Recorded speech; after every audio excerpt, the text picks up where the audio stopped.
নেকি? তুমিয়েই নেকি কৃষ্ণ? তুমিয়েই নেকি যাদৱেশ্বৰ? তুমিয়েই নেকি মোৰ হৰ দত্ত, মোৰ গচ্ছিত বলৰ ৰণ তৃষ্ণা নিবাৰণৰ কল্পিত যোদ্ধা? দুৰ্ভাগ্য দুৰ্ভাগ্য দুৰ্ভাগ্য মোৰ! এইহেন ক্ষীণকাই ক্ষুদ্ৰ মানৱৰ সমেৰণ কৰি মোৰ কি ৰণ তৃষ্ণা নিবাৰণ হ'ব? হে হৰ মহেশ্বৰ, হে ধৰ্ম পিতা, মোৰ কঠোৰ তপস্যাৰ ফল তুমি ইয়াকেই কৰিলে প্ৰদান। হে বলিৰ নন্দন, বৃথা বাক্যৰ নাই প্ৰয়োজন। মোৰ হবে যুদ্ধ কৰি যদিহে নিৰ্বাপিত নহয় তোমাৰ ৰণতৃষ্ণা, তেন্তে মহাকায়া মানৱ নাইবা দানৱ কিংবা দেৱতা যুদ্ধ লাভৰ বাবে পুনৰূপে তুমি তপস্যাত বহিবাগৈ। কিন্তু যুদ্ধৰ প্ৰাক্ষণত মই তোমাক কৰিছো আহ্বান, অযথা মৃত্যুক আলিঙ্গন নকৰি সমৰ্পণ কৰি কুমাৰ অনিৰুদ্ধক ৰক্ষা কৰা তোমাৰ নগৰ।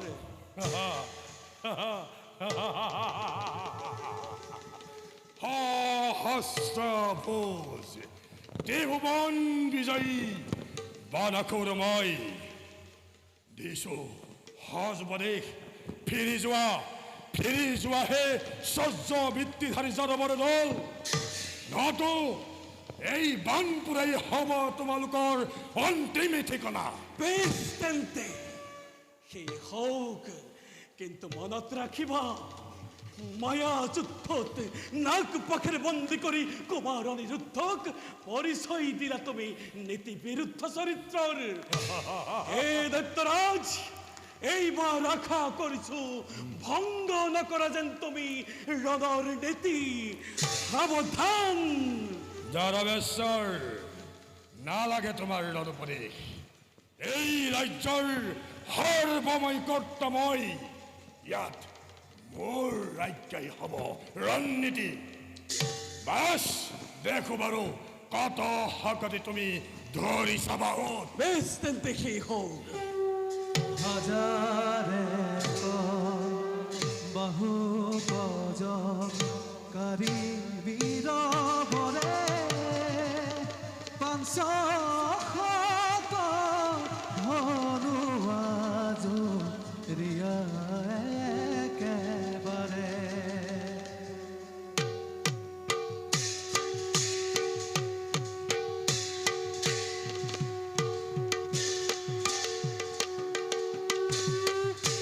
হাজারে বাহু গজকারী বীর বরে পাঁচ ধনু আজু দিয়া একেবারে। পাঁচ ধনু আজু দিয়া একেবারে। সহস্র আদিত্য যেন চক্ৰে যাই খেদি হাজাৰে বাহু তাৰ পেলাই নন্দ চেদি। হাজাৰে বাহু তাৰ পেলাই নন্দ চেদি।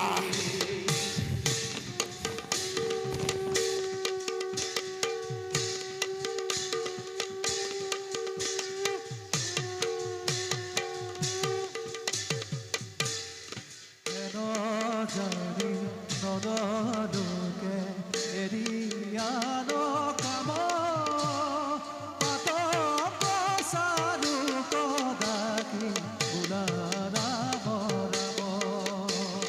পাত পচালো কদাকি বোলা ৰাম ৰাম।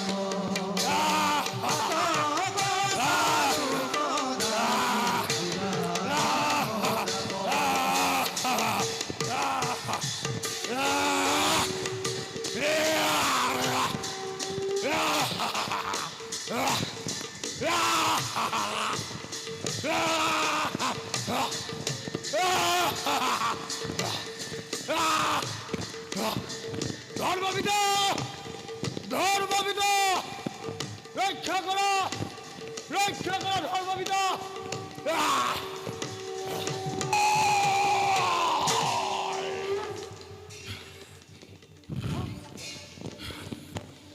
একে সাক্ষাৎ ৰুদ্ৰৰূপী হৰ কিবা হেতু এই বেশ তোমাৰ সৃষ্টি নাখিবৰ হেতু নিদেও নাখিব সৃষ্টিৰ চাহি এটিকো নাখিবৰ চেগেৰি নিদেও এই কৃষ্ণ জন্ম হাতক মোরে পরখুর নিপতিয়ে কঠোর তপস্যারে পুত্রত্বর বর লাভ করিছে এই পুত্রক রক্ষার হেতু প্রতিশ্রুতি বদ্ধময় হই যদি হাউ কি সৃষ্টির সংহার ভোলানাথ লব লাগে যদি লম্বই ব্রহ্মাণ্ডরে ধ্বংসর দয় ভোলানাথ তথাপিও নিজ হিস্সকি যুদ্ধ ক্ষেত্রতে অকরে নেরিম কদবে হে ভোলানাথ ময়ো নিরুপায় আপনার হইতে বিরোধ করি হলেও স্নেহর পুত্রক উদ্ধারের বাবে দুষ্কৃতি বিনাশ করিবই লাগিব আপনার হইতে আপনার আশ্রিত হলেও মই বানক শাস্তি দিবই লাগিব নিরুপায় ভক্তকে রক্ষা করিবই লাগিব তেন্তে সেই হোক দেখো জগতে আজি হরি হরর যুদ্ধ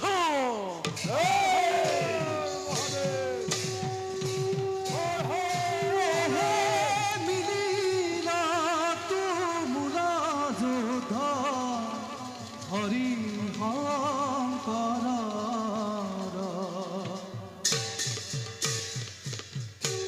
হৰ হৰ মহাদেব হৰ হৰ মহাদেব মিলিলা তুমুলা যুদ্ধ হৰি শঙ্কৰ দেখোঁতে আশ্চৰ্য লোভ ইহৰে গাৱৰ দেখোঁতে আশ্চৰ্য লোভ ইহৰে গাৱৰ হর হর মহাদেব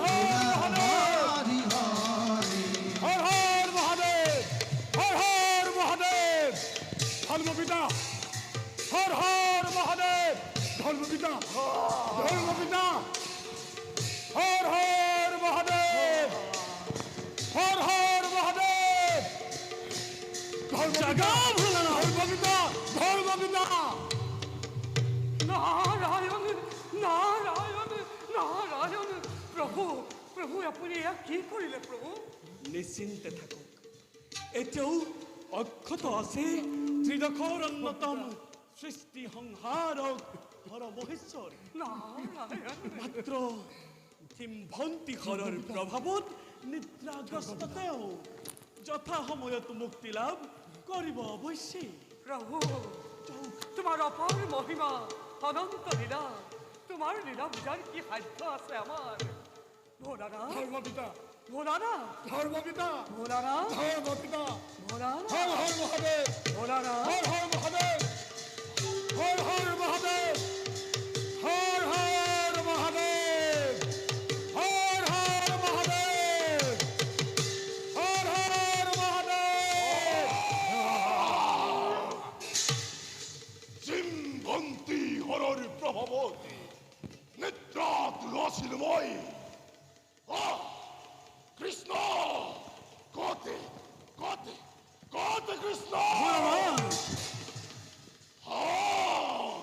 এই এইবারই মই রুদ্ররূপে কারিল ধারণে ভোলানাথ কারু রক্ষায় কারু পরিচ্ছন্ন শান্ত হোক শান্ত হোক প্রভু শান্ত হোক শান্ত হোক প্রভু শান্ত হোক হৰি হৰাত্মক ৰূপ আপোনাৰ হবৰ মাজত বিৰাজমান প্ৰভু শান্ত হোক প্ৰভু শান্ত খেতে মরিছি শান্ত হোক।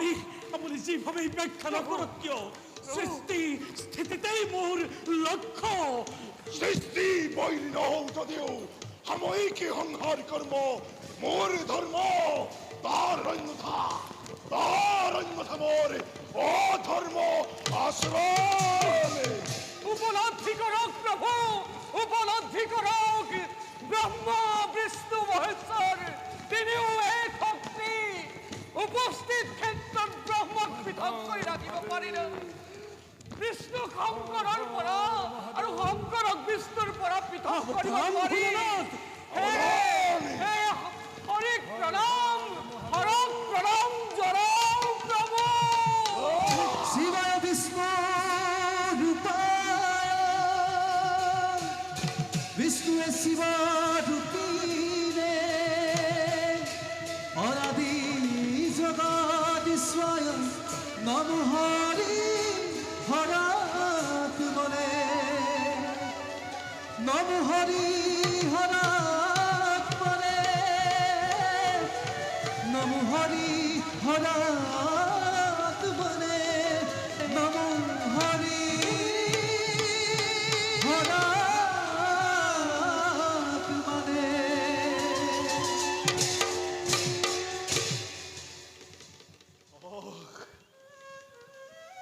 বিস্মিত আছিল মই ঈশ্বর স্নেহতে পাহৰিছিল মই নিজ দায়িত্ব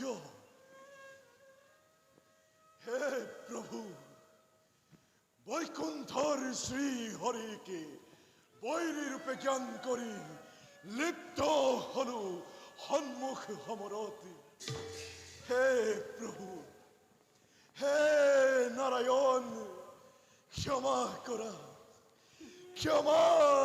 মোক ভোলানাথ প্রভু আপুনি আৰু আমি এক আৰু অভিন্ন জানে সৰ্বজনে কিন্তু ভক্তৰ মনোবাঞ্ছা পূৰণৰ বাবে যদিও আমি প্ৰতিদ্বন্দ্বী ৰূপে হলো সন্মুখীন সেয়া মাত্ৰ আমাৰ লীলাহে প্ৰত্যক্ষ কৰালো জগতবাসীৰ আগত।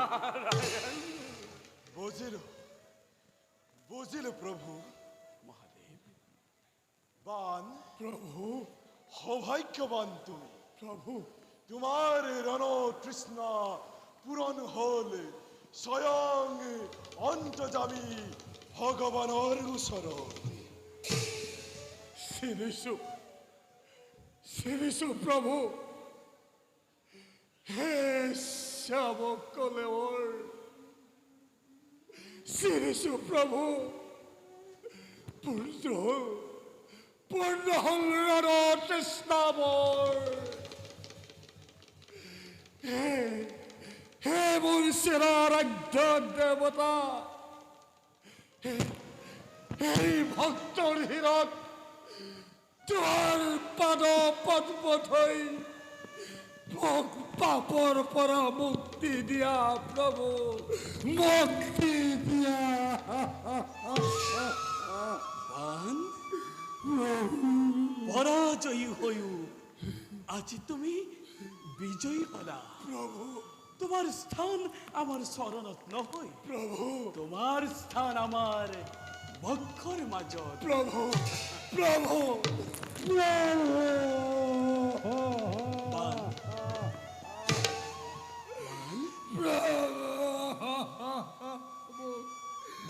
ক্ষমা কৰা প্ৰভু তোমাৰ ক্ষমা সহস্ৰ ভোজ সেদন কৰি প্ৰভু আমি মাত্ৰ পৃথিবীৰ ভাৰসাম্যতা ৰক্ষা কৰিল প্ৰভু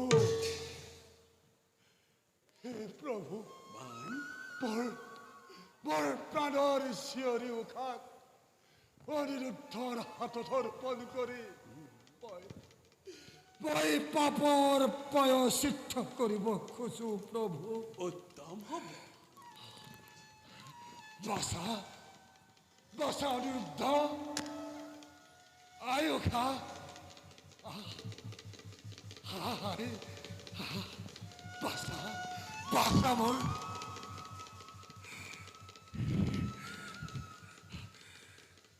চিৰঞ্জীৱী বাবু তথা লক্ষ্মী বসতি হওক হৰ গৌৰী বসতি হওক তোমালোকৰ জীৱনত আজি হন্তে প্ৰাণৰ জীয়ৰী উশাহ তোমাৰ হাতত কৰিলো অৰ্পণ বলা বলা দুয়ো হেবে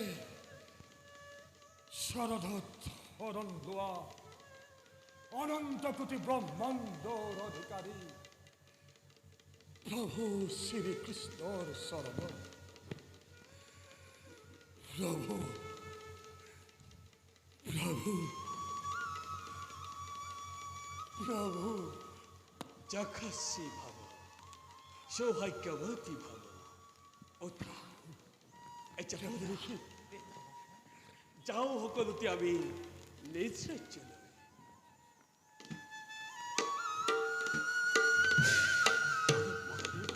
আমি যাওঁ নিজ ৰাজ্যলৈ।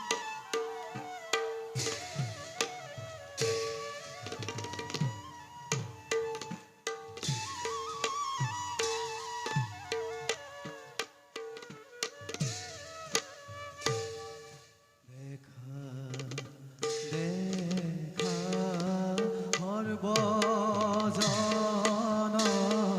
লীলা নাৰায়ণ